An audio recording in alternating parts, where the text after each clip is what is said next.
Si tu as peur du regard des gens, crève-leur les yeux. Aujourd'hui, dans Bientôt la Fame, je reçois William Pilet. Ça vous dit quelque chose ? C'est tout à fait possible. Vous l'avez peut-être déjà vu sur YouTube avec son sketch Le Funérarium, extrait de son passage à Montreux, qui approche tranquillement le million de vues. Ou même carrément sur M6 cette année, dans La France a un incroyable talent. Mais ça ne veut pas dire pour autant que les gens le reconnaissent facilement. Une fois, je suis sorti de mon propre spectacle, je m'étais changé, attaché les cheveux, mis les lunettes. Je demande à une spectatrice, ça va, vous avez passé un bon moment ? Oui, c'était original. Et vous ? Je m'appelle Bangui, vous ne me connaissez pas, et c'est normal, puisque c'est Bientôt la Fame. Maintenant, je vais vous demander de taper les pieds, une tape dans les mains, et faites un maximum de bruit pour le crochet. Bonjour William Pilet. Salut. Merci beaucoup de nous rejoindre dans ce nouveau studio Bientôt la Fame. Qu'est-ce que tu en penses ? C'est magnifique. C'est vraiment, tu te donnes les moyens. Bah on essaye, voilà. Même toi, t'es surpris. Même moi. Alors il n'y a personne derrière les caméras, donc si c'est flou, on s'excuse. Mais bientôt la Fame, bientôt les cadreurs. Et merci à ceux qui écoutent également sans regarder la vidéo, parce que Dieu sait qu'il y en a. Alors, est-ce que tu peux te présenter pour les gens qui ne te connaissent pas ? Alors, je m'appelle William Pilet. Je suis sorti en 1989 à Laval. Et puis, côté pro, passons directement au côté pro. J'ai commencé la scène en 2009. J'ai quitté mon travail, mon support, en 2018. Et depuis 2018, je fais ça à plein temps. C'était quoi ton travail ? Alors, j'ai été veilleur de nuit pendant 8 ans. Ensuite, cantinier. J'étais technicien de surface, barman. Et j'ai fini à l'accueil des services centraux du Crous de Nantes pendant 3-4 ans, un truc comme ça, avant de filer, donc dans le social. Est-ce que tu as un petit rituel, toi, avant de monter sur scène, pour te mettre en chauffe, tout ça, pour qu'on soit dans une énergie Plein, ouais. T'en as plein ? Ouais, j'ai même une liste de rituels, toi, histoire de rien oublier. Il y a embrasser ma bague que m'a offert ma femme, il y a me foutre de l'oreille de l'eau derrière les deux oreilles, il y a des exercices de respiration, des étirements, histoire d'être un peu corporel aussi, quoi. Relire toujours, j'ai un carnet avec plein de citations, histoire de réinstaller un petit peu le bon software sur mon Linux, de vider un peu la tête, boire énormément d'eau, jamais d'alcool. Jamais d'alcool avant de monter sur scène ? Non, plus maintenant. Ok. Et j'ai toute une espèce de trucs, tu vois, de trucs qui me vont bien, Ok. que je prends toujours 20 minutes en tout cas pour moi avant de jouer. Ok. Ouais, une espèce de moment de transformation de Dr Jekyll à Mr Hyde. En tout cas, félicitations, t'es le plus connu des pas connus de mon podcast. Donc je suis assez fier, parce que William Pilet, c'est quand même presque 9000 abonnés sur Instagram, quand même. Tu as aussi fait un passage à Montreux, Ouais. ce qui n'est pas rien pour quelqu'un de pas connu. C'est vrai. Et la vidéo qui est sur Internet, que je vous invite à aller voir, elle a fait quasiment 800 000 vues, il me semble. Pas loin, ouais, sur YouTube, ouais. Ouais, sur YouTube. Je me rendais pas compte, en fait, quel impact ça pouvait avoir. Et petit à petit, dans les salles, je commençais à avoir un joli taux de transformation des gens qui venaient parce qu'ils avaient vu ça et qui voulaient voir, du coup, un peu plus. Et je les entendais parfois reprendre des morceaux du sketch qui est sur Montreux. Et ça, c'est hyper agréable. Ok. Bon, en tout cas, moi, j'ai une limite de gens connus, tu vois, parce que je peux pas non plus avoir des gens connus, sinon ça casse mon... Oui. Voilà. Hein. Du coup, la limite, c'est vraiment si t'as fait vendredi, tout est permis avec Arthur. Ok. Tu l'as pas fait pour l'instant. Ah non, donc j'ai le droit d'être là. C'est bon. Ok. Bienvenue. Impeccable, merci. Comment tu définis ton métier ? Pour l'instant, j'ai eu 3 épisodes avec 3 stand-uppers. Comment tu te définis, toi, sur scène ? En gros, je suis une extension de moi-même. C'est pas un personnage fomenté, c'est une extension, c'est vraiment le côté Dr Jekyll, Mr Hyde. Je lâche les chevaux parce que sur scène, on a le droit. Et c'est un personnage perturbant et perturbé. Dans la salle, je veux que les gens se sentent en sécurité, mais jamais à l'abri. Et en fait, l'idée, voilà, c'est qu'on se dit, mais il s'arrête tout. Il y a un côté un peu à la Django Edwards, tu vois le clown qui est décédé il n'y a pas très longtemps, malheureusement. Donc, oui, il y a un côté clown, dandy british, un petit peu absurde, à l'anglaise. Une espèce de pot pourri, salade composée. J'aime bien les références culinaires, je vais sans doute en glisser plein Avec dans le plaisir. truc. C'est entrée plat dessert. Il y a de la magie, il y a de la chanson, il y a tout ce que moi j'ai envie de voir dans un spectacle et que je trouve pas ailleurs, et je le fais de manière à ce que ça existe. Donc je suis pas vraiment stand-upper. Et c'est une citation de Montesquieu, j'aime bien, qui me colle un peu à la peau. Il a écrit un truc genre, j'ai remarqué que pour réussir dans la vie, il fallait paraître fou et être sage. D'avoir une limite et la franchir de temps en temps comme ça et aller et revenir. Mais jamais se départir ni, on va dire, de ce qui est socialement acceptable pour communiquer avec l'ensemble des gens. Et de temps en temps, de faire des sauts comme complètement dans l'inconnu ou de la folie, de manière à surprendre, être digne d'intérêt, de regarder, dire regarde ce qu'il fait, complètement marteau, ce type-là. Qu'est-ce que tu as fait comme étude? Alors j'ai eu un bac L, Ouais. qui a beaucoup servi à rien. Hum. Ensuite, j'ai fait des études de lettres modernes, suite au bac L. Ouais. Beaucoup servi à rien aussi, ça. Et ensuite, j'ai arrêté pour me servir à quelque chose et devenir dépendant de mes parents financièrement. Bah, sans ce bac L, est-ce que tu aurais pu me citer Montesquieu tout à l'heure? Mais je pense que oui. Ah, Je pense que ça oui. vient même parce pas que- de là. Non, parce que j'aimais pas lire. J'aime bien lire des trucs pratico-pratiques. Et c'est pour ça que les citations, en fait, toute la sagesse d'une partie de l'humanité qui a eu le temps de vivre plein de vies, et puis t'en retiens que 1 kilo-octet dans une phrase, on va dire que tout le monde s'est dit, putain, ça c'est peut-être assez précieux pour qu'on le transmette.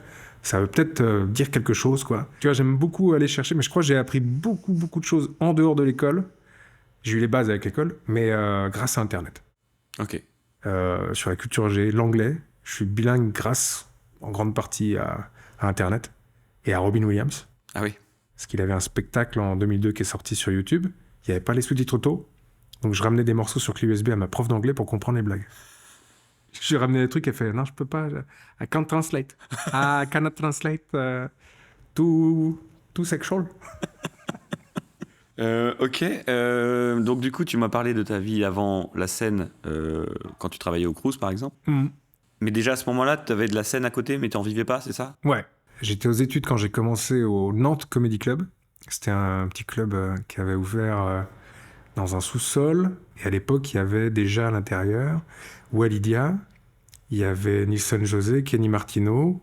Ensuite, il y a le West Side Comedy Club, qui était le Grand Ouest Comedy Club, qui a ouvert. On est venu pour faire des blagues et ensuite pour trouver un métier finalement. Oui, d'accord.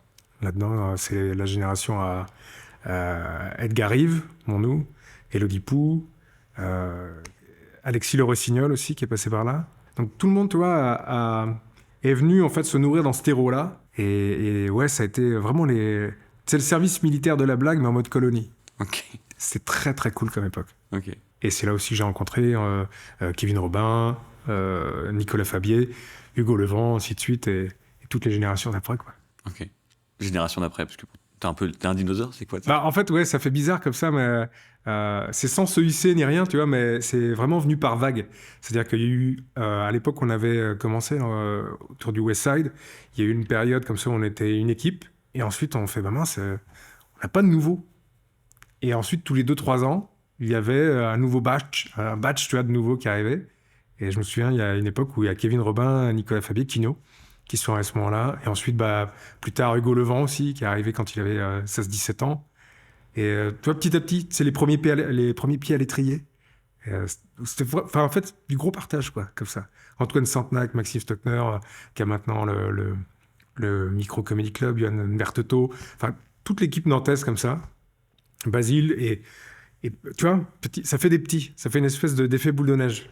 T'as une première scène, ensuite des gens tu vois, qui ont envie, ils montent, blablabla. C'est comme ça s'auto-alimente, quoi. Est-ce que ça a été facile, du coup, de te dire, bon, je quitte mon métier pour faire ça? Oh non. Parce que t'as un SMIC qui tombe tous les mois, et tu fais, attends, si je me lance, je suis pas sûr d'avoir un SMIC qui tombe tous les mois. Et au bout d'un moment, en fait, tu te dis, bon, un jour, je vais me lancer. Et un jour, ça fait 5 ans que tu te dis, un jour, je vais me lancer. Tu n'as toujours rien fait. Se lancer, c'est ultimement le truc qui te fait peur. Et le plus longtemps tu attends avant de faire le saut, le plus tu n'auras pas envie de le faire. Et moi, ce qui m'a aidé, c'est... J'avais pas la niaque, plus que ça, mais j'ai développé une niaque inverse. C'est qu'à un moment donné, j'en avais tellement marre d'être enfermé à l'endroit où j'étais, surtout en veille de nuit. Et j'ai commencé à voir mes camarades, genre Edgar Rive et Élodie Pou, qui se sont lancés. Et on ne s'est pas perdu de vue pour autant, quoi. Donc je suivais un peu ce qu'ils faisaient. J'avais Edgar au téléphone régulièrement. Et de les voir, en fait, avancer, galérer, mais pour quelque chose, là, ça donne envie, quoi. Et en fait, tous ces copains-là, ils commençaient à me manquer un peu, quoi. J'ai dit, donc moi, je fais quoi? Je reste là, je reste toute ma vie bien en sécurité pour arriver dans un cercueil, tu vois, à être frustré, ou à un moment donné, en fait, voilà... Trop de frustration à ne pas bouger, à pas répondre à l'appel de ce que je voulais faire. Et de là, J'ai fait, allez, fuck off. J'y vais, yallah, aller à Jacta Est, s'enfiler, et on verra bien. Mais il faut le faire, quoi. Et c'était loin d'être évident, c'était le moment le plus compliqué. Donc d'abord, d'accéder à l'intermittence, si on veut être terre à terre, quoi. C'est quitter un boulot, on va dire, où tu es agriculteur, tu sèmes tous les jours, tu récoltes tous les fins de mois, à un boulot en fait, où tu vas chasser le bison, quoi. Tu sais que c'est à cette heure-ci, à 21h, le 9 décembre, qui va sortir du fourré. Voilà, il y aura 90 bisons, spectateurs. Il faut absolument tous les buter, sinon tu remangeras jamais, quoi. Ouais. Donc il y a un côté money time et... C'est survie, c'est de la survie. Voilà, de la survie. Et pour autant, cette période-là, qui a été la plus galère, on va dire, eh ben, elle a été moins dure à vivre que les années précédentes, où j'étais dans un confort de travail, on va dire, où j'avais mon truc tous les mois qui tombait. Parce que quand tu souffres, mais que tu sais pourquoi, bah, tu souffres plus. C'est juste, j'ai une crampe, j'avance quand même, je sais où je vais. Et du coup, tu as commencé à faire des petites blagues dans les micro-comedy clubs, ou tu as directement essayé d'écrire un spectacle que tu as essayé de vendre et de jouer? Comment t'as débuté? Comme le West Side, c'était toutes les semaines, tous les mercredis, et qu'on était à peu près toujours les mêmes humoristes, on avait un problème différent de Paris. Où Paris, en fait, les équipes d'humoristes peuvent rester les mêmes dans des bars, le public tourne énormément, parce que c'est Paris. Et à Nantes, on avait un public qui se renouvelait pas énormément. On avait 2/3 de fidèles pour 1/3 de nouveaux, peut-être. Donc il fallait se renouveler assez régulièrement. Et en ce qui concerne le premier spectacle, il faut avoir une deadline, quoi. Et il y avait un concours à la compagnie du Café Théâtre qui s'appelait le concours Scène ouverte à ce moment-là. Et la première année, je l'ai pas gagné. Ça m'a donné la niaque pour essayer de le gagner l'année d'après. T'as aiguisé la lame. Voilà, j'ai aiguisé la lame. Je l'ai gagné, j'étais content. Tu gagnais une semaine de programmation, 6 mois après. Et là, en fait, tu prends déjà ce que tu as tout créé, et puis tu essaies de faire un golem, un golem qui tient debout, et tu lui mets un fil conducteur. Voilà. Et là tu as le spectacle. Donc ça a été ton premier spectacle à vue de nez? Ouais, c'est ça que tu as joué jusqu'en 2015? Un truc dans ce sens-là, un truc comme ça. Et maintenant, depuis, tu as un nouveau spectacle, ton deuxième, qui s'appelle Normal n'existe pas, que tu joues depuis 2017. Fin 2017, ouais. Ok. Et tu joues encore? Ouais. Il tourne là dans la France? Il tourne un peu partout. Okay. Il tourne de plus en plus, donc je suis vraiment content de ça. Mais entre 2017 et maintenant, il a fait un chemin pas possible, quoi. 90% peut-être du premier test n'existe plus dans la version actuelle, quoi. Et ça change encore un petit peu. C'est un golem vivant. Ouais, c'est un golem vivant, quoi. Ça bouge, c'est un organisme. Et pourquoi alors Normal n'existe pas? L'idée du titre, elle m'est venue à un moment donné où je suis passé par des phases où je me suis dit, putain, je suis pas dans mon état normal, quoi. Ça va pas, quoi. Il faut faire un truc... tu sais, c'est le moment où tu dis, il faut que je redevienne normal, quoi. J'ai envie que ma vie soit stable. Et c'était au moment un peu de frottement entre ma vie professionnelle d'avant et mon envie de faire quelque chose d'autre. Et ça m'a tellement tiraillé que ça m'a rendu dingue. Et les moments où tu pètes des durites, ensuite, pour l'expliquer aux gens, en fait, ou de l'expliquer à des gens qui t'ont pas vu péter la durite, tu fais, mais t'as pas envie d'en parler. Que ce soit une dépression, une crise de nerfs, un truc comme ça. Dès que tu sors du cadre, les gens, en fait, te regardent chelou. Et finalement, tu te rends compte que c'est peut-être l'un des plus gros tabous. C'est les états d'âme, les pensées parasites et tout ça, que tu gardes pour toi. Parce que tu dis, si je partage ça à quelqu'un, il va se dire, je mets en doute sa capacité à élire notre futur président. Il faut lui retirer le permis, la carte électorale. Et en fait... personne n'est normal. C'est normal de ne pas l'être, même si on est ouvert d'esprit. On s'attend à un comportement de la part des gens. On a toujours des attentes les uns par rapport aux autres. Et histoire que ça se passe bien en société, on fait en sorte de toujours répondre aux attentes et tu vois, que tout soit conforme. Ce qui est bien dans une certaine limite. Et la limite, c'est la sienne. À un moment donné, quand tu veux faire autre chose que répondre aux attentes, on va dire, de la société, des gens ou de toi-même, parce que tu te mens sur ce que tu te mets comme ligne de code. Tu fais non, en fait, non. Moi, je veux faire ça. Et c'est parti, quoi. Et le fait de dégoupiller et de le faire, il y a des gens qui vont faire, oh là là, il a pété une durite. Ah, mais il est heureux. Ça change tout. Tu as gagné en un an 7 prix dans des festivals? C'est des festivals, c'est quoi? C'est 6 festivals d'humour nationaux et internationaux. C'est ça. En gros, c'est un des bons circuits, on va dire, pour se mettre à l'épreuve, les festivals d'humour. Ça consiste en quoi un festival d'humour du coup? Donc en gros, tu as différents événements. En général, c'est dans des pays de la vigne, donc c'est génial, tu es super bien accueilli. Il y a beaucoup d'alcool, et puis beaucoup de denrées locales et tout ça.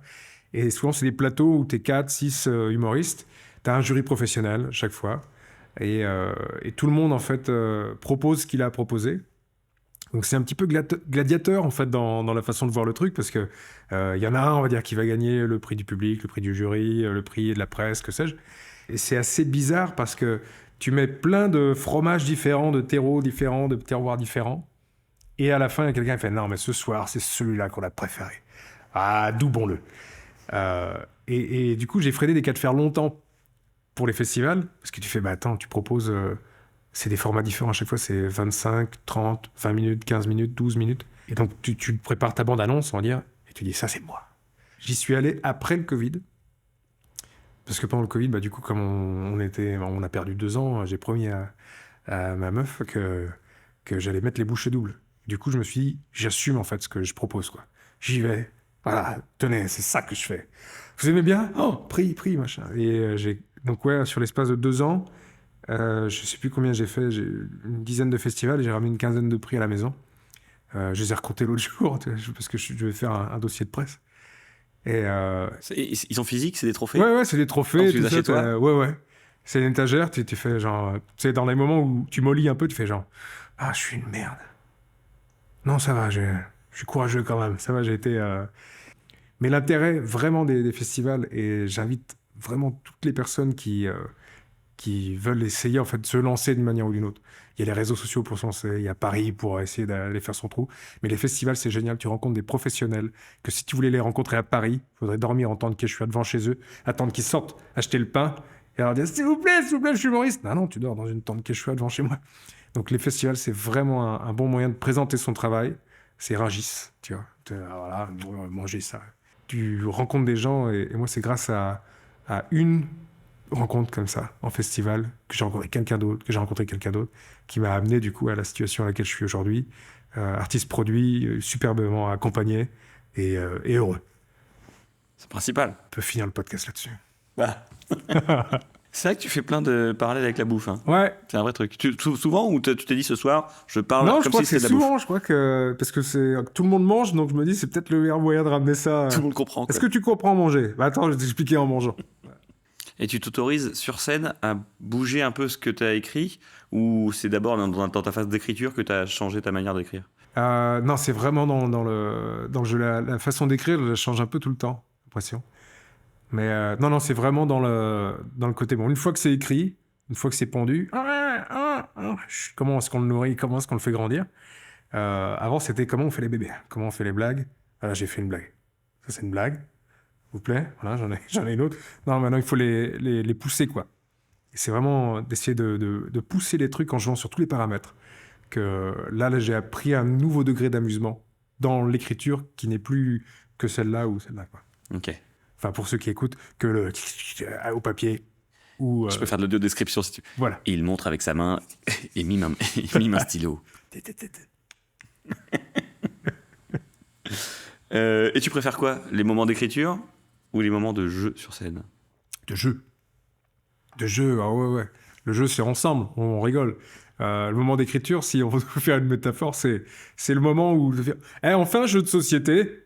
Alors attends, qui connaît? Bon, on va expliquer d'abord, on va lire la notice. Ça, c'est écrire les blagues. On fait un coup pour rien. Ça, c'est le rodage chez toi devant le miroir. On fait la première partie. Il y a des gens qui disent ouais, tu triches, machin. Ça, c'est le rodage sur les premières scènes. Et ensuite, voilà, quand tout le monde connaît le jeu, toi le premier, là, tu t'amuses enfin. D'accord. Ouais.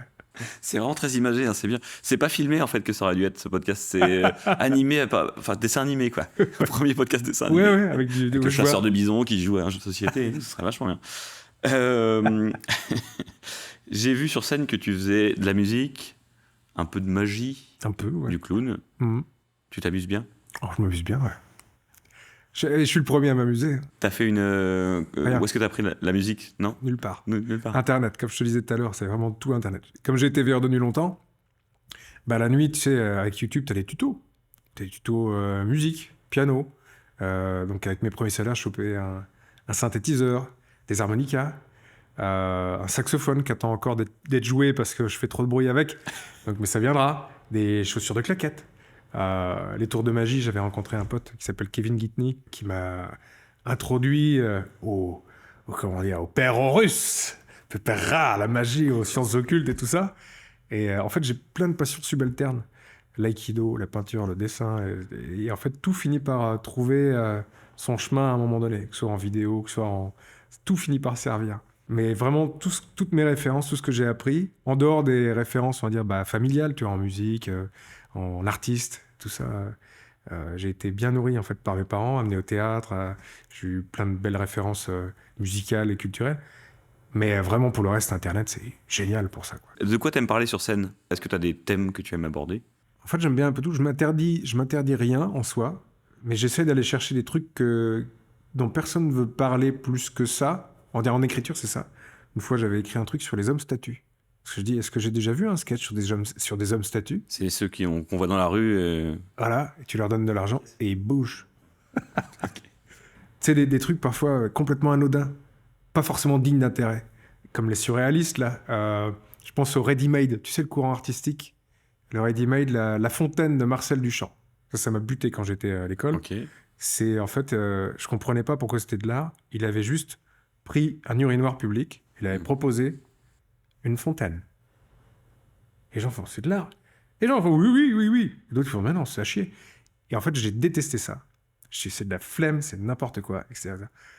Et au bout d'un moment, je fais, et en même temps, je crois que j'ai jamais autant regardé un urinoir. Et en fait, le fait d'amener l'attention sur un truc auquel on fait pas attention, moi, c'est ce que je préfère, on va dire. Et sinon, c'est plus du domaine de... Dans le spectacle, il y a des trucs sur la honte. Sans se plaire rien, je dis, en fait, si tu as peur du regard des gens, crève-leur les yeux. Essayer d'essayer de trouver des nouvelles citations, du coup, pour faire mentir les anciennes, parfois, pour amener une espèce de nouveau manifeste. Comme ça, les générations futures te citeront voilà. dans les podcasts. Pourquoi pas, ce serait pas mal. Pourquoi pas ? Pourquoi pas, c'est un leitmotiv aussi. Et pourquoi pas ? C'est une réponse à tout, quoi. Et pourquoi tu fais ça ? Ah, il faut que ce soit logique. Et pourquoi pas ? Qu'est-ce que tu vas faire ? Alors, si tu veux, ouais. On va lancer la nouvelle rubrique. Oh. Épisode 4, nouveau studio, nouvelle rubrique. Mmh. Tu as fait beaucoup de choix dans ta vie pour en arriver là. Je vais maintenant te proposer des choix très difficiles. Ok. Punaise de lit ou moustique tigre ? Moustique tigre. Parce que je les connais déjà. Punaise de lit, pas envie de dormir avec ça. Non. Hashtag MeToo ou hashtag MeToo ? Si je devais choisir un des hashtags qu'on me colle, par exemple. Pas MeToo, je préfère. Pascal Pro ou Comic Pro ? Comic Pro, ouais. Ah oui. Ils te font plus rire ? Oh, oui. Il n'y a qu'une seule radio pour les comiques, et puis pour Pascal, il y a un peu trop de médias à mon sens. Ouais. Jean-Marie Bigard ou steak haché Bigard ? Steak haché Bigard, ouais. T'es pas végétarien ? Pas végétarien, non. Je fais attention, j'essaie de manger que des animaux que je pourrais tuer de mes mains. Donc, je mange du poulet, je mange moins de bœuf, je mange moins de cochon. C'est ma façon à moi. L'autre extrême, c'est je me dis, je mange que des animaux sur lesquels je pourrais rouler si on était en mode apocalypse. C'est pas bête pour tuer un animal, parce que souvent je me pose cette question, je me dis, est-ce que je pourrais vraiment tuer cet animal, pourquoi le manger ? Mais le rouler dessus, ouais. C'est peut-être plus facile. On mange quoi ce soir ? Je sais pas. Je suis sur la 11 là. Il y a quelqu'un qui a buté un cerf, enculé. Putain. Il reste que des gros ragondins là. Voilà. On va lécher les bouches sur le pare-brise, quoi. Prince de Lu ou Prince ? Prince, hein. Ouais, Prince. Pour le côté autodidacte dans tous les instruments de musique, et puis, ouais, l'homme à tout faire, quoi. Émile Louis ou Louis C.K. Louis C.K. Louis C.K. Même si tu me mets dans un bus avec les deux, je préfère que ce soit Louis C.K. qui roule, hein, ça c'est sûr. Bientôt la fame ou bientôt has-been ? Bientôt la fame, et puis bientôt has-been, hein, dans ce sens-là. C'est mieux. Quitte à ce qu'il y ait un sens, autant que ce soit dans ce sens-là. Rapport sexuel ou rapport du GIEC ? Les deux. On a le droit de dire les deux. Bah on peut, ouais. Ouais. C'est important toujours d'avoir le rapport du GIEC un coin dans la tête, quand même. Peut-être pas pendant le... Ah, excuse-moi, je pensais à la planète, chérie. Ah. Chandler Bing ou la fête de la Chandeleur ? Chandler Bing, hein. En hommage. Ouais, en hommage. Non, Chandler, j'ai jamais fait. Ah ouais ? C'est les crêpes, c'est ça ? Oui, c'est ça. Moi, j'attends pas un jour en particulier. T'imagines s'il y avait un jour pour la raclette? Je serais obligé d'attendre. Il y a une saison déjà, c'est chiant. Ouais, ouais. Mais moins en moins. Ah ouais? Les gens, avec le dérèglement climatique.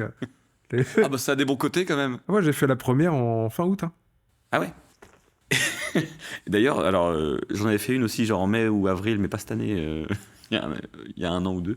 Et j'ai vu que le marketing bossait là-dessus parce que celle que tu trouves en supermarché, c'est marqué raclette de l'été. Ah ouais, ouais. Ouais, ils se disent, il y a bien 2-3 cons qui vont en faire cet été. Ouais, ouais. On va quand même changer le packaging pour pas mettre de neige ou je sais pas quoi. Et il y avait raclette de l'été, quoi. Bien. Je trouvais que c'était très T'as fun. juste à mettre de la neige ou du sable par-dessus. Je trouve ça très bien. Stand-up ou sit-in? Bah ouais, stand-up. Hein. Ouais. Parce que parfois, ça a plus de retentissement qu'un sit-in. Ok. Un bon stand-up bien engagé ou qui rentre bien dans la tête, ça devient un hymne parfois. Donc. Et puis, ouais. Ok.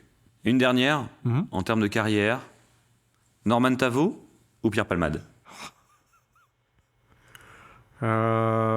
Tu peux dire les deux encore. Hein. Eh ben écoute, je vais dire aucun des deux en ce cas-là. C'est surprenant. Si tu me proposes, cocaïne ou héroïne?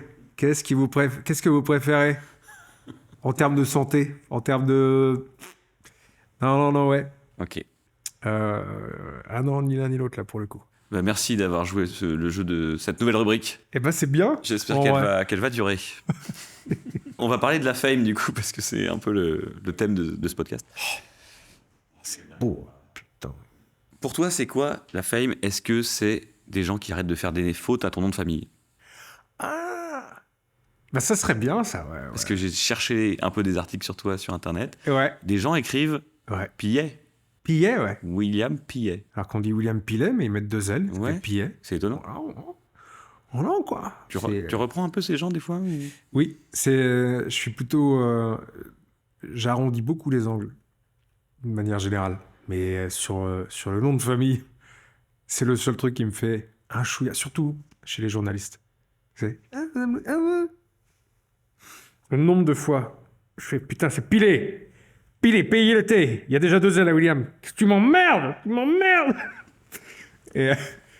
Alors ouais, ça, ouais, le nombre de fois. Mais maintenant, voilà, pour te donner une idée, à un moment donné, j'ai fait la paix avec ça. Tu vois, je pense à Montreux où, en fait, mon badge, c'est marqué pilé, payer le thé, tout ça, un truc comme ça. Et au moment d'arriver sur scène, t'as l'ordre, le line-up de qui y a après toi et avant toi, collé sur le bord de la scène, et j'étais en répétition comme ça.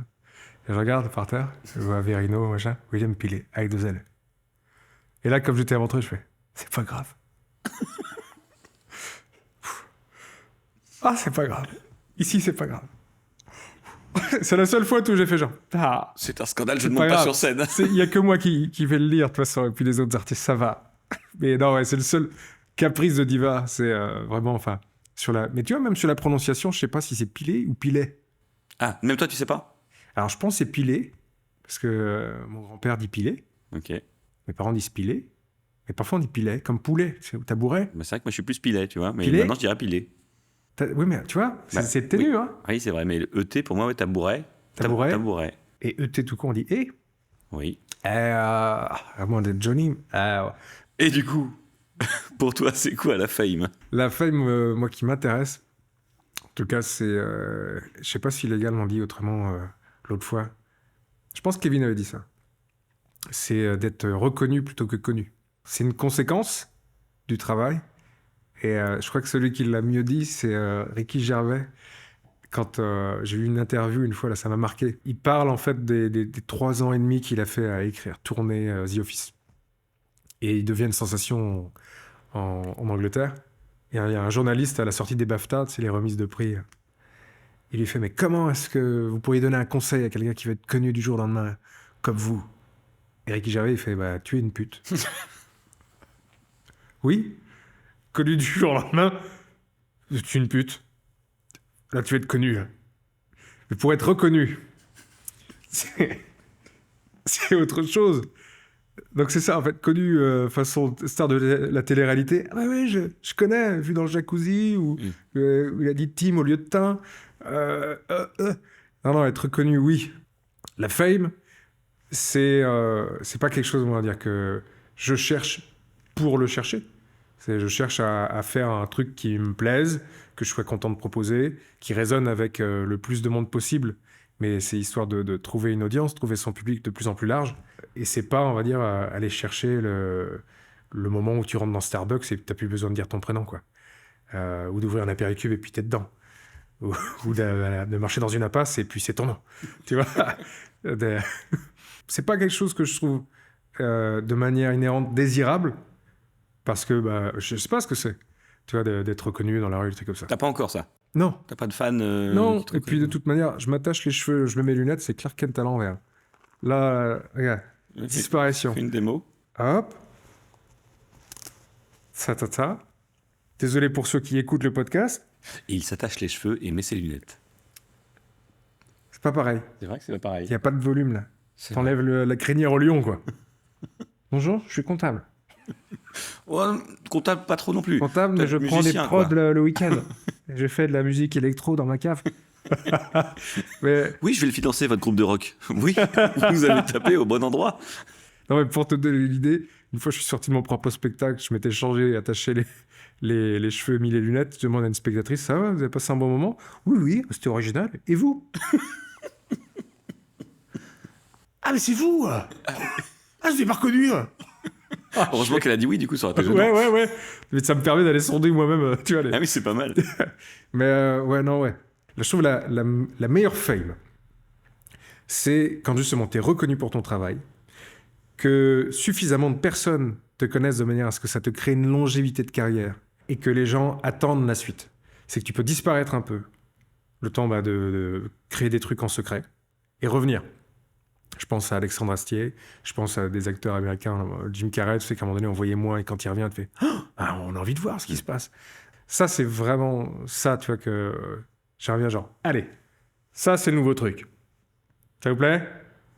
Je regarde même pas, tu prends pas tellement le temps de savoir si ça vous plaît et tu repars déjà dans ta caverne pour essayer de peaufiner le prochain truc. Juste de savoir que tu as des gens à qui le faire réceptionner. C'est vraiment ça que j'aimerais bien obtenir un jour. Et du coup, est-ce que tu as un nouveau spectacle en ce moment en préparation? Est-ce que tu as une date limite de Normal n'existe pas? Est-ce que tu as une due date? Le spectacle actuel, je vais le tourner encore 4 ou 5 ans. Et en fait, plus il y aura de desiderata, plus il y aura de personnes à vouloir le voir, je continuerai de le jouer. Et si ça se passe bien, un jour je le ferai capter et puis je le mettrai dans cette boîte-là et puis pour passer à la suite. Mais pendant ce temps-là, déjà actuellement, je suis en train d'évoluer un petit peu, tu vois, sur des sujets, des envies, des trucs comme ça. Donc je suis déjà en train de préparer le plan du cast suivant, quoi. Donc c'est déjà, on va dire, doucement en préparation. J'ai 2-3 pistes, j'ai des trucs que j'essaie d'élaborer, de fantasmer un petit peu ce que j'aimerais bien voir, ce que j'aimerais bien faire. J'aime bien le côté show dans un spectacle. C'est-à-dire que j'adore le stand-up, mais quand on est trop, on va dire, quand on a trop envie d'être sous le drapeau stand-up au point où on se dit, attends, stand-up, ça veut dire qu'il faut que je sois debout à parler de sujets avec un tabouret, un pied, et je parle 55 minutes, 1 heure. Ça, c'est mon heure. Je comprends ça. Et c'est divertissant. Mais dans ma case, comme j'aime bien ramener tout ce que j'aime faire, je pense en fait à ce truc tout bête pour essayer de te parler le plus simplement, parce que je parle dans tous les sens. Rappelle-toi des cours d'histoire. Quand tu avais un cours d'histoire et qu'un matin tu rentres et qu'avant même que tout le monde ait fini de rentrer dans la salle, tu as le téléviseur cathodique et le magnétoscope, tu fais « Ah putain, on a un cours d'histoire et à un moment donné, on va regarder la télé. » Et dans mes spectacles, je veux que ce soit ça. C'est t'arrives, tu t'assois et tu fais « Oh, il y a un piano. Ça veut dire qu'à un moment donné, il va jouer du piano. Oh, il y a une courgette suspendue dans les airs. What the fuck? Pourquoi il y a un chien empaillé? Pourquoi il y a, un hélicoptère? Pourquoi, tu vois? Et en fait, le fait, tu vois, que tu es ce truc-là, tu t'installes et puis que tu es déjà, en fait, ces supports de questionnement. L'autre métaphore adéquate, c'est personne n'a jamais joué à Mario Bros sans passer à côté d'une brique avec un point d'interrogation, sans cogner sa tête dans la brique. Donc on veut savoir ce qu'il y a dans la brique. Donc rien que le fait d'avoir une boîte avec des trucs dedans sur scène, pour moi, c'est une signature et c'est forcément obligatoire. Et ton expérience avec la télévision, est-ce que tu peux nous en parler? Est-ce que tu en as une? Est-ce que tu en as une à venir? Ouais, j'en ai... Alors, allez, soyons honnêtes, disclaimer. Au moment où le podcast est enregistré, demain, il y a mon premier passage à Incroyable Talent qui passe. Sur M6, du coup. Sur M6, ouais. Donc, au moment où vous l'écouterez, il sera déjà passé. Et en gros, Incroyable Talent, ça fait 7-8 ans. Mes parents m'en avaient parlé. Ils fait, mais va proposer un truc. Voilà, enfin, ça coûte quoi et en fait, en commençant à bosser avec ma prod, ils m'ont dit, ça serait bien qu'on fasse Incroyable Talent. C'est tes parents, la prod ou... Non, c'est vrai que ça pourrait croire comme ça. Oui, je suis fils d'eux, tout va bien. Non, c'est mon producteur l'année dernière qui me fait ça serait bien qu'on essaye Incroyable Talent. 4 mois avant, j'ai fait un test du coup à Paris au Field. C'est le moment casting, tu vois, en public. Pas filmé, pas pour l'émission. Et là, il y a mon producteur et ma manager qui sont là. Et pour la première fois de notre collaboration, je me dis, je vais les décevoir. Je suis pas sûr du tout de mon truc, quoi. Oh là là. Donc je me suis dit, quitte à y aller, soyons plein de panache. Allons-y gaiement. Pas une exécution, oui, mais avec le sourire, sait-on jamais. Et en fait, j'y vais et ça réagit super bien. Je suis le premier sur le cul. Donc je m'éclate. Parce que tu fais un truc nouveau, tu fais pas un truc... ouais, je fais un truc qui est pas dans le spectacle et je fais un truc, je fais, voilà, allez, ça va être... Parce que le format demandé dans l'émission, c'est 2 minutes, 2 minutes 30. On s'en rend pas forcément compte en regardant l'émission, parce que t'as le portrait, t'as la prestation, t'as le délibéré. C'est très court. C'est le format le plus court que j'ai jamais fait. Et du coup, d'essayer de venir à Incroyable Talent, avec son syndrome de l'imposteur, quand même. Moi, incroyable. Est-ce que mon truc mérite de passer à la télé et de gagner ultimement à la finale 100 000 euros en mettant le doigt dans un cochon en plastique, dans le cul d'un cochon en plastique? Non. Et en fait, donc le casting se passe bien. Je fais la première expérience. Pendant 4 mois, j'ai stressé. Parce que tu te dis, c'est comme si tu préparais un date important. Et tu te dis, dans 4 mois, j'ai 2 minutes 30 de date. Donc j'ai 2 minutes 30 pour faire une bonne première impression au jury qui est là, au public qui est dans la salle, et aux 4 à 6 millions de téléspectateurs qui regardent l'émission à l'instant T. Ça met une petite pression. Et donc j'ai tellement stressé pendant 4 mois, c'était insupportable. Je vivais pas le moment présent. Des moments où t'es à l'apéro, regarde dans le vide. Ma meuf qui fait « William, hein, t'es avec nous ?» Non, enfin si. Non, t'étais encore barré à sous-peser ce qu'il faut faire ou pas faire. Et en fait, arrivé le jour même, le jour de l'enregistrement, j'arrive le matin et en fait, là, je suis en mode exécutif, quoi. C'est pareil qu'habituellement, on va dire. Calage, t'as une heure de passage, tu fais ton numéro. Ça me change pas pour ça. Et en fait, tu peux évoluer normalement dans les coulisses et tout ça. Le seul truc, c'est d'essayer de se tenir droit, d'essayer de faire attention un petit peu à ce que tu fais, parce que tu te dis tout est capté, quoi. Tu fais un truc, et tu te dis qu'est-ce qu'ils vont faire avec les images. Ça t'appartient plus. Ouais. Est-ce qu'ils vont mettre les images que moi j'aimerais bien qu'ils mettent en coulisses, ou la musique que j'aimerais bien qu'ils... Et ça s'est bien passé, du coup on peut le dire. Déjà, ça s'est bien passé.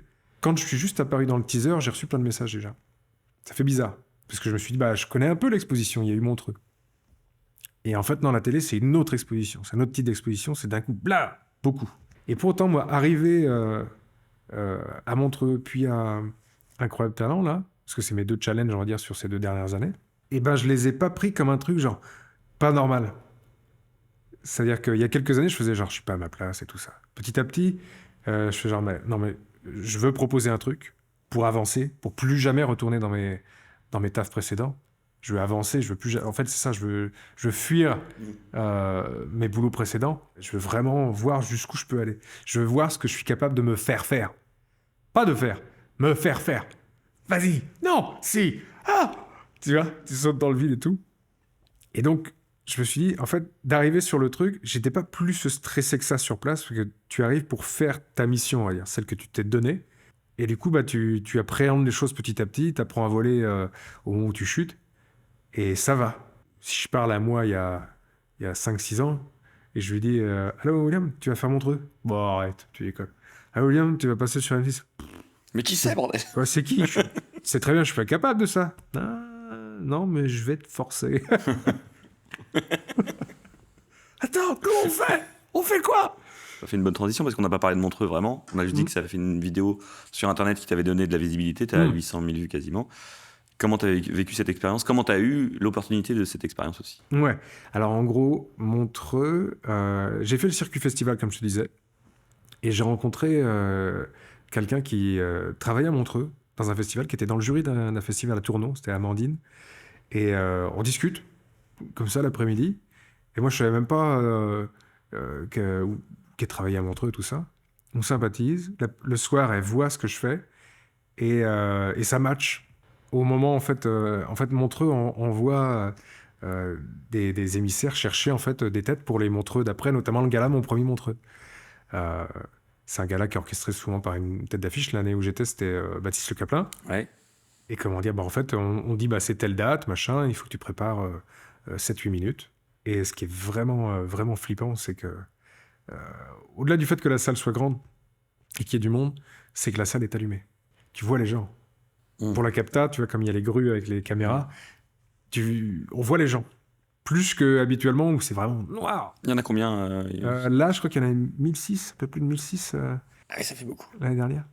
Donc ouais. Et c'est pas tellement le monde, parce que plus on est de fous, plus on rit. Karl Marx, non? Putain, mais je sais même pas. Donc ouais, en gros, pour moi, là, tellement de stress que ça a été un peu comme un tunnel de lumière, quoi. Je fais tous mes trucs, voilà, concentré et tout ça. À un moment donné, je rate une transition, voilà. Est-ce que vous voulez écouter quelque chose en particulier aujourd'hui, Corinne? Alors oui. Alors, c'est bon. Alors oui. Et il y a des gens qui me font, mais tu l'as fait exprès, ça? Non. Et au moment où j'ai raté ce truc-là, dans le fond de ma tête, il y a l'ego qui est venu derrière, genre, ah, on l'a raté! On a tout niqué! Ta gueule, on est encore en vol, je suis dans le cockpit, c'est moi qui commande. On débriefera plus tard. Manuel. Voilà, je passe en manuel, tout va bien. Pilote. Et tu sors de là, et c'est déjà fini, on va dire. La soirée sur place qui est géniale, et ensuite ça recommence avec la vidéo qui devient une superbe carte de visite, vignette, pour se faire découvrir. Allez, une semaine après que ce soit sorti, j'ai vu... j'avais une salle à Marseille où j'étais à 30 personnes. Mais sur les 30, il y en a un tiers qui venait grâce à la vidéo déjà. Ouais, ça c'est Un nouveau. tiers de la salle. Et petit à petit, ça a fait ça, quoi. Donc c'est hyper agréable d'avoir des gens qui sont déjà un peu curieux, donc déjà un peu avec toi. Et t'as plus cette phase sur les 5, 10, 15 premières minutes de séduction et de conquête déjà. Parce qu'ils sont venus, parce qu'ils avaient déjà trouvé chez toi un petit je ne sais quoi. C'est quoi ton pire souvenir sur scène? Je pense que c'est un excès de confiance à un moment donné. Une programmation à Nantes, où je joue du mardi au samedi. Le mardi, ça se passe bien. Le mercredi, ça se passe bien. Le jeudi, du coup, j'ai des potes qui viennent me voir, je bois un café, une bière, 5 minutes avant de jouer. J'arrive, et je fais pas les rituels dont je t'ai parlé. Je me suis pas centré, tout ça. Et là, je tombe sur une salle restreinte, et normalement, une petite salle de 20 personnes, c'est plus facilement préhensible parfois où t'as 40 ou 50, ou parfois ça peut ne pas... 20, c'est intimiste quand même et tout. Et là, je passe le pire... mais rien. J'ai pas de rire. Pas de rire du tout. Et à un moment donné, je pars en interaction et je commence à... C'est des interactions prévues, en fait, où je dois demander tel truc et tout ça. Je sors un peu, je fais des interactions aussi pas prévues et j'essaie de leur tirer les verres du nez, d'avoir des oui, des non, des... Rien. Ils refusent de me parler, quoi. Et là, on arrive au milieu du spectacle et je suis à bout de tous mes ressorts. Je fais confiance toujours au rebond du subconscient, tu vois. J'ai toujours, dans le moment de péripétie où c'est périlleux, tu sais, je vais trouver un truc sur le moment. L'ADN va se transformer, j'ai des ailes qui vont pousser, et il va se passer un truc incroyable. Et là, mon subconscient m'a faxé un truc. Comme vous ni moi ne semblons prendre plaisir, nous sommes rendus à la moitié du spectacle, je vous propose que nous arrêtions là, le massacre, on vous rembourse la moitié, et on rentre chacun chez nous. C'est ce que t'as dit au public? Non, c'est vraiment texto ce que ma tête m'a dit de dire, et j'ai fait non. Donc je me suis mis en autopilote, j'ai fini, je suis allé en loge, comme ça devant le miroir, je fais oh la vache, et là il y a le régisseur, je sens juste ses 2 mains sur les épaules qui fait c'est pas grave. Là la soirée vraiment rien, quoi. Mais rien du tout. Et là je suis rentré et j'étais en colère contre moi parce que je me suis dit forcément en fait qu'il y a moyen de retour, en fait d'avoir un happy end, quoi.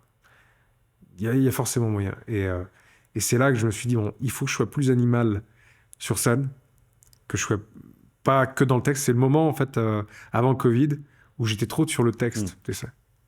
Et peut-être trop dans de l'interprétation de face et pas incarné, quoi. Et donc, à partir de ce moment-là, je me dis, on boit plus avant de jouer.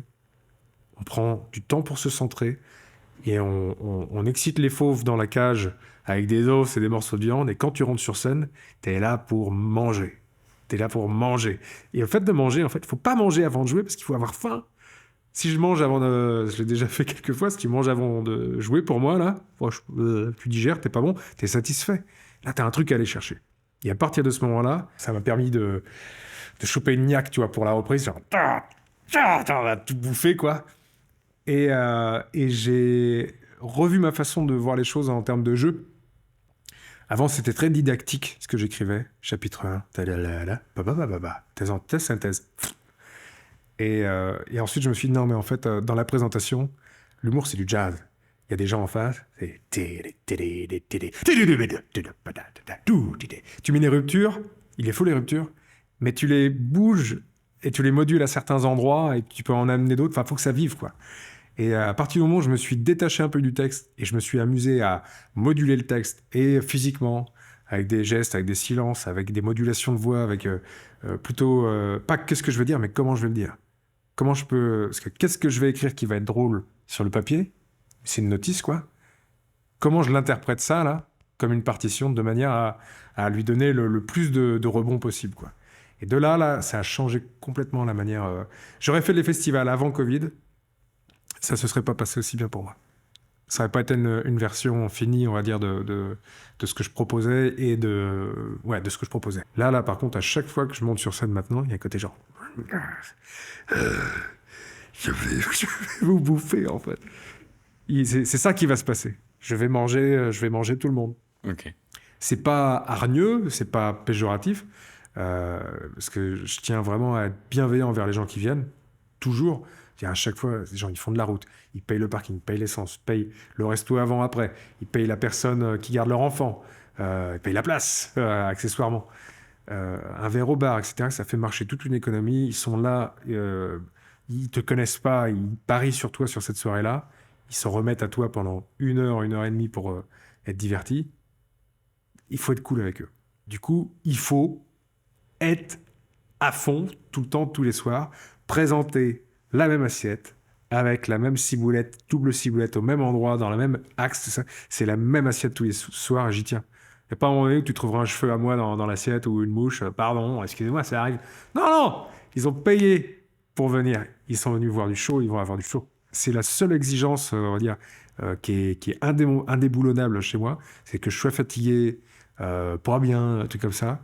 Je ne peux pas ne pas fournir ce qui est attendu de moi pour le moment de la représentation en scène.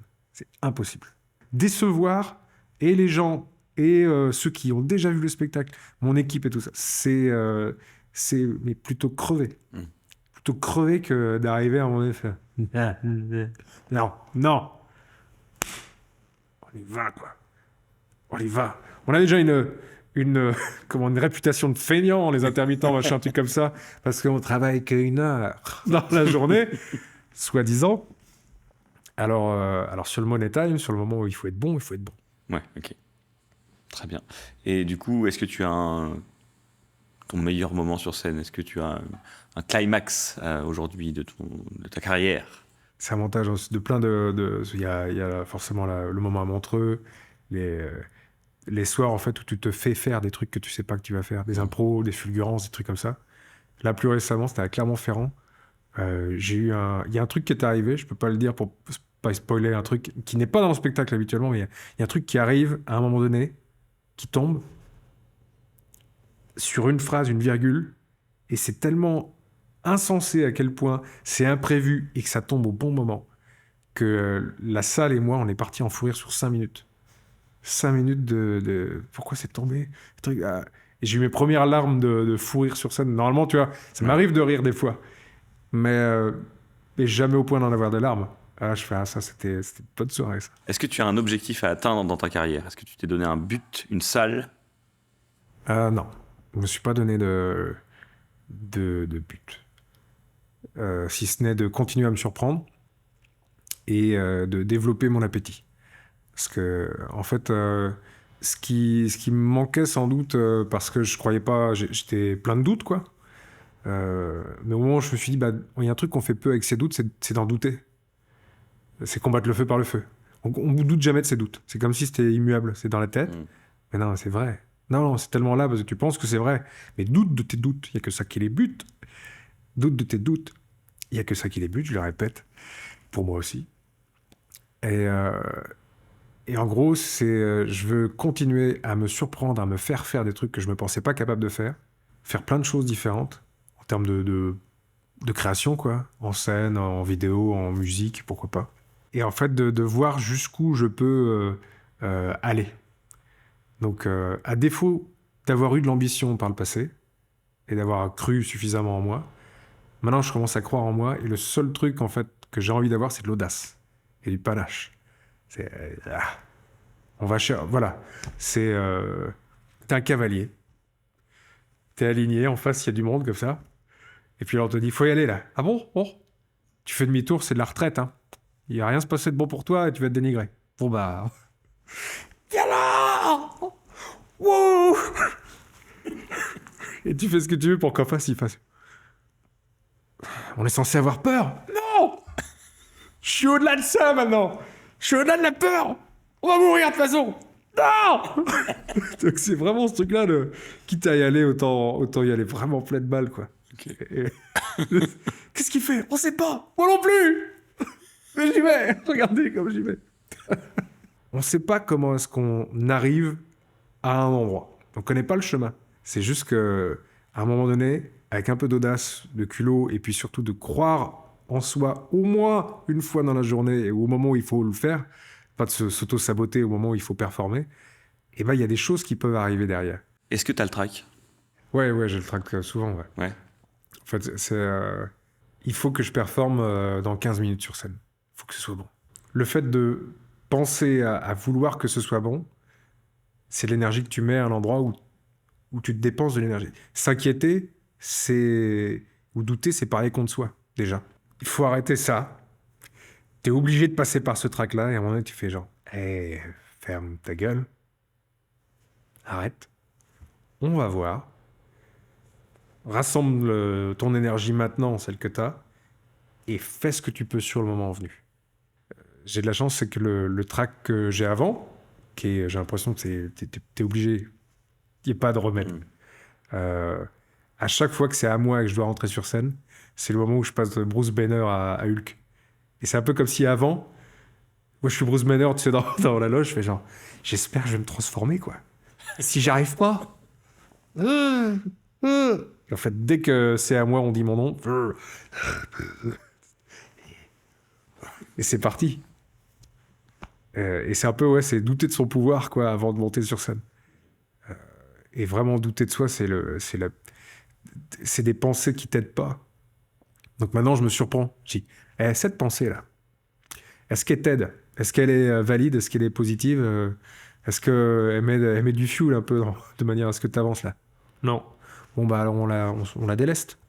Ah, c'est pas con, ouais. Ah non. Et arrête de la remettre dans le coffre à chaque fois. Parce que... Oui. Et qui t'inspire, toi? J'ai mille inspirations. Dès que je regarde quelqu'un, je trouve toujours un truc que je trouve intéressant.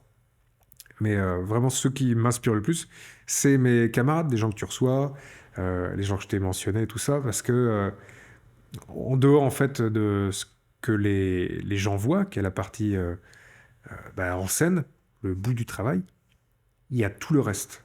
La résilience, la lucidité, la force morale, le courage, l'autosabotage qui est surmonté. Tous ces trucs-là, en fait, c'est plusieurs corps de métier. Il y a le créatif, t'as le réaliste, t'as le négociant, le communicant. Donc, t'es une petite entreprise à toi toute seule.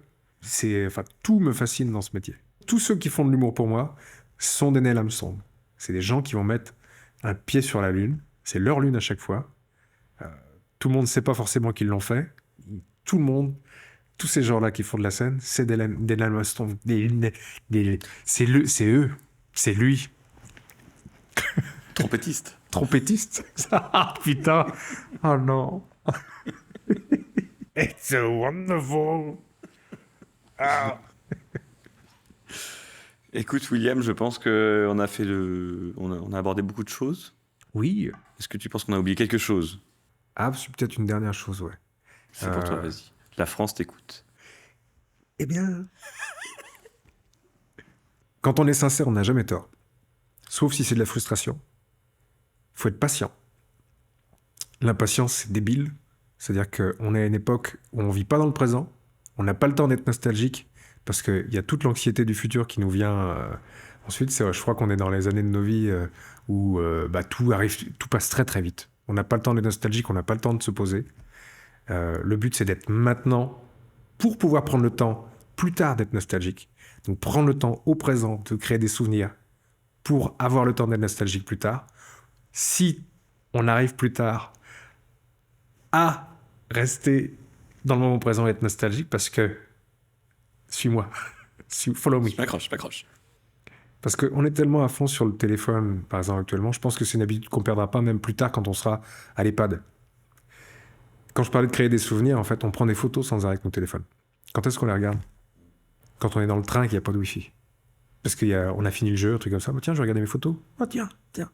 Il faut se créer des souvenirs maintenant, au présent, pour pouvoir être nostalgique à l'EHPAD, pourvu qu'il n'y ait pas de Wi-Fi, histoire de manière à pouvoir regarder sa galerie photo. Parce que s'il y a du Wi-Fi, ça fera...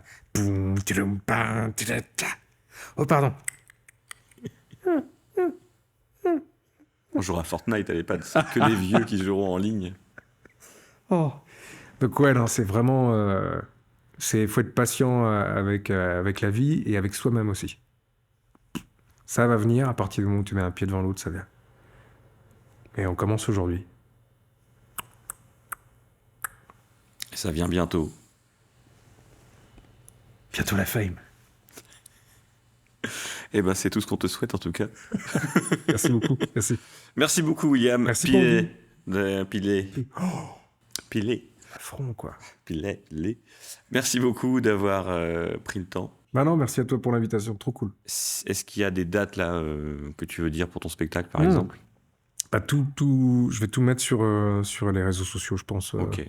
Mais je bouge dans beaucoup de départements l'année prochaine, ouais. Ok, et ben suivez Paris, ça sur les réseaux. Nantes, il y en a beaucoup à venir. Ouais. Parfait, suivez ça sur les réseaux, vous aurez toutes les dates de la tournée de William.